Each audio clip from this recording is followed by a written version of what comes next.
A recent study done by the Times UK showed that most students could only revise for 14 minutes before they start getting distracted by their phones. And in that same survey, 40% of them students admitted to being consistently distracted, and only 10% of them felt confident about their upcoming exams. So the question is, how did we let it get this bad, and how do we fix it from here? Firstly, let me tell you why we get distracted in the first place. It's because of a drug or a hormone called dopamine. The reason we can't focus is because we're in a constant state of distraction at all times. We're so hyper-stimulated with the technology around us that if we don't want to do something, we can immediately resort to picking up our phone and starting to scroll on Instagram Reels or something like that. We've essentially crashed our dopamine system, and dopamine works in a sense that whenever you do hard work to achieve something, your dopamine goes up, but it goes up in a way where it is a gradual increase, sort of like a curve like this, so an exponential curve. But whenever you go the easy way out and try to get like fake happiness, which is, by scrolling on Reels or doing something that it gives you instant gratification, basically, it crashes your dopamine system. Because the dopamine spike that you get is going to be like this. Instead of the usual curve that you get, it's going to be straight. And because of that, it's going to come crashing back down, and you're going to be left in a dopamine deficit, which is when you're below the baseline dopamine. And it's going to take a while for it to come back to dopamine baseline. And whilst you're in that dopamine deficit, you're basically going to be really, really depressed, lazy, undemotivated, and everything else. So you're not going to feel like to do any work. That's why you lose focus so easily in that state of distraction when you're in a dopamine deficit. Okay, so now that we know why we lose focus so easily, let me tell you some ways in which we can fix our focus. Tip number 1 being, whenever you sit down to study, remove any distractions possible. Whenever we start studying or working, the first 10 minutes are the hardest because our dopamine is at baseline. And when it's at baseline, we're at the most prone to being distracted. The reason I said 10 minutes, actually 10 to 15 minutes, is because after 15 minutes, you reach something called a flow state where you're hyper locked in and you're just doing, or your whole attention is towards that one thing or one task that you're doing. But for the first 15 minutes, you're going to be easily distracted, and that's when you're supposed to have the maximum discipline possible so that you're completely locked in and no distraction is available to you. Now, if your problem is that you can't even get yourself to start, you can use something called the 2-minute rule, which I learned from a YouTuber called Ali Abdal. Basically, the 2-minute rule states that if you have to do a task and you don't feel like doing it, all you have to do is do it for 2 minutes and promise yourself if those 2 minutes are over and you don't feel like doing it still, then you can go do whatever you want. But the thing to get started is just do it for 2 minutes, because the thing is, at the end of the 2 minutes, what you're going to end up doing is you're going to say, you know what, even though time is up, let me still do it because this is a task that I have to do. So you're going to end up doing it or completing it the whole way around. So the whole process of this is just get started for 2 minutes. If you don't enjoy it, you can leave, but more than likely you're going to stay because it is a task that you have to complete at the end of the day, and you've already gotten up and you've started it, so you might as well complete it. So again, when it comes to the first 10 to 15 minutes, the way you're not going to get distracted is by clearing out your desk or the place where you study. You're going to keep your phone in a completely different room, or you're going to put it on silent, put it upside down and across the room. Give it to your parents if you want to, they can keep it with themselves. Another thing that you can do is, if you're using your laptop to study, you can use Chrome extensions that help you become more productive, that block out any, ads or any YouTube recommendations and all of that stuff. My personal favorite one is called Unhook. You can go and check it out. And another thing that you can do if you're watching a YouTube video, put it on full screen so that you're less likely to click off from it. Now, the second thing is that you lose focus in things that you don't enjoy. And what do you not enjoy? Studying. So tip number 2 is to gamify studying.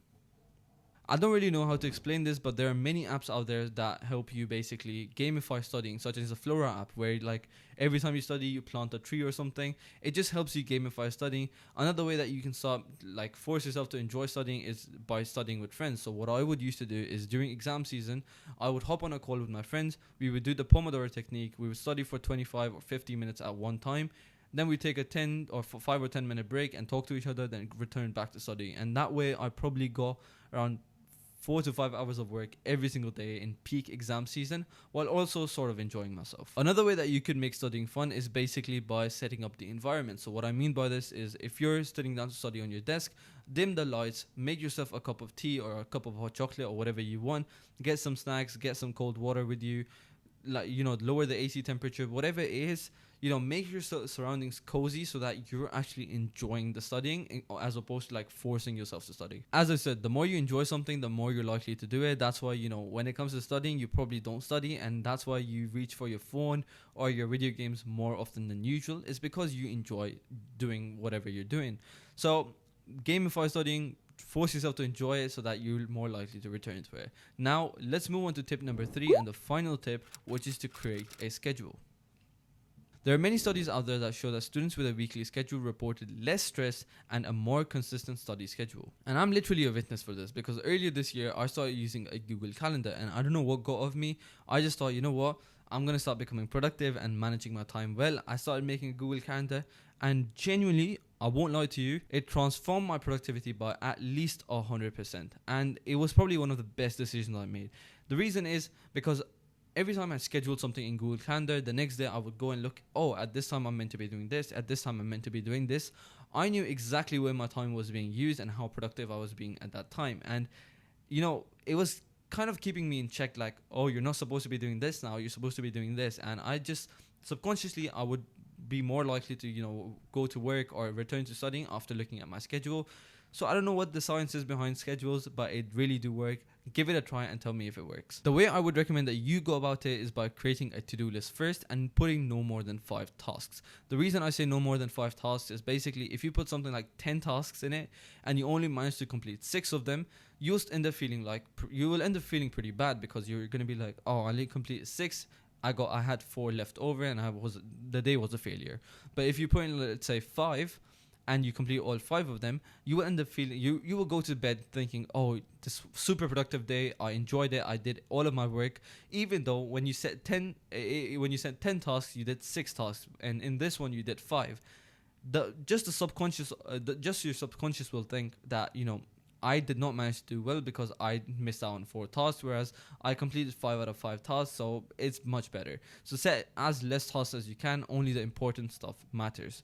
Now, once you've set down those 5 tasks, you're supposed to go into Google Calendar and schedule them. You're not going to end up randomly scheduling them. You're going to do them according to importance. So, for example, if you have an assignment that's due first and that is the most important thing of your day, then you're supposed to do it in the morning itself. This is a technique called Eat the Frog, which I learned from another YouTuber.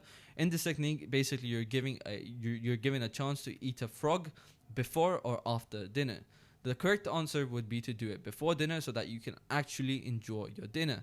And in this case, the bad option is to eat the frog after dinner, because throughout your dinner, you're going to be constantly thinking about the frog, thinking, after this, I'm going to enjoy my meal for a bit, and then the dread is going to start coming in. But if you do it before, then you can enjoy your meal in peace. Moral of the story is you do the hard tasks first so that you can get it out of the way early, and then you can have an easier rest of the day.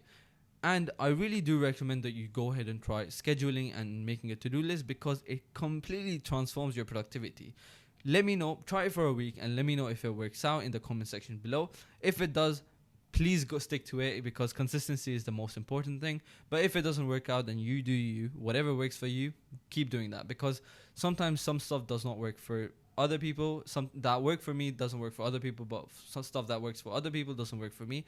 So it's up to a person's individual needs. So see what works for you and go for it. I really hope you enjoyed this video. Bad focus is a big problem in today's society, especially in this one where in a hyper social and hyperactive society where we have like everything in our phones.